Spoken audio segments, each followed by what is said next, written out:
another film review. I have been gone for a minute, but now I am back and just in time to review Coming to America 2, out right now on Amazon Prime, and here is all Shuga has to say about that. Well, Coming to America 2 is the follow-up to the 1988 pop culture classic that we have all grown to love. This story follows Prince Akeem, who is on a search to find his estranged son. Yes, he has a son. So he travels back to Queens, reconnects with old friends, and all kind of adventures ensue, as it would be, to take us back to Zamunda, and all of the magic that we have grown to love begins all over again. All right, so let me talk about this film. Now, let me talk about some highlights. This film was overrun with celebrities. I mean, all the black people came out. They're like, now's my chance. And I get it. It's been 30 years. They're like, when will I ever get another chance? I don't know. Call my agent immediately, because everybody was in there. Okay. Everybody, even people that didn't have a reason to be in there, like Rick Ross, who was in there. But I did learn he did have another reason to be in there, because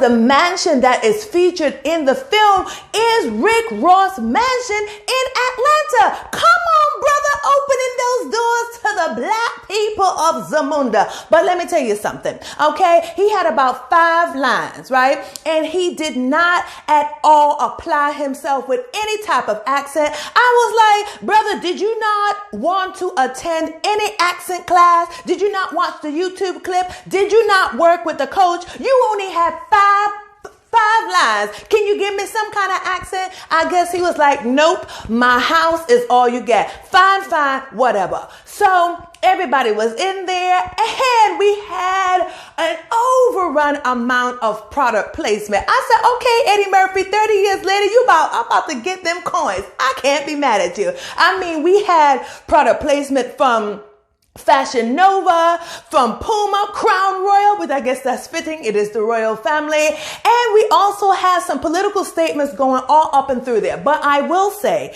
although there were many statements being made, I did not feel overwhelmed. I didn't feel that he was trying to bombard me with too much information. So Eddie, fine, you wanted to bring Coming to America into the present day, and that he did. Another thing I enjoyed was the use of CGI to make some of the characters appear young.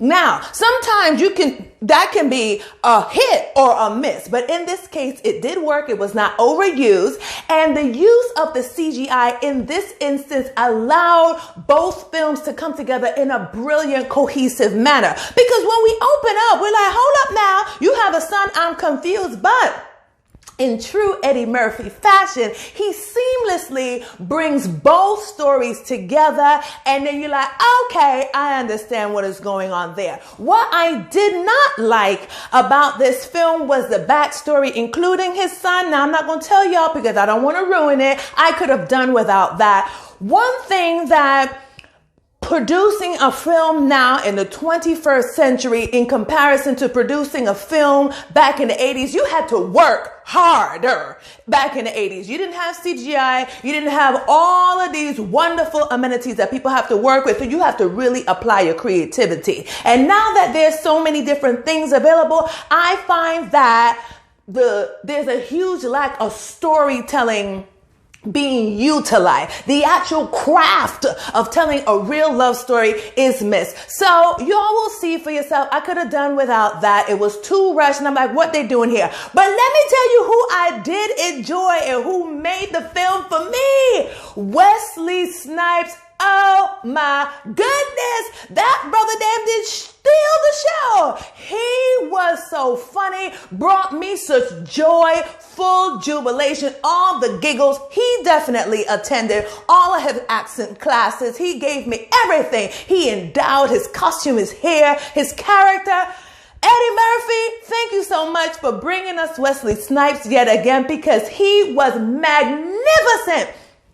Every time another scene will happen, and there were some lull scenes, okay? I was just looking forward to, when is Wesley coming back back to us because he really grounded the piece. He helped to bring it together. And one thing I would say that Eddie Murphy, he is such a legend that he doesn't mind sharing the space. So he did leave room for everyone to shine. I would have appreciated if we were able to get a little bit more of what has happened since we last saw him and his wife back in 1988. I would have appreciated knowing her journey and what she went through. And I feel that part of the story was missing. I will say that I do foresee a Coming to America 3. Now, I'm not going to give nothing away. I don't like spoiling films for people. But the use of his daughters and what they can do for the future, I don't see Eddie Murphy missing this opportunity. If anything, I see him then taking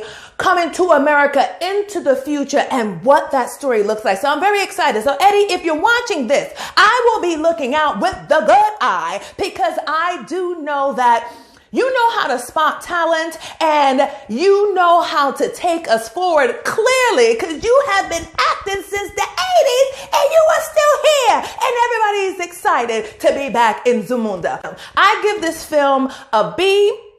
Okay, because it was funny. Wesley Snipes, kudos to you.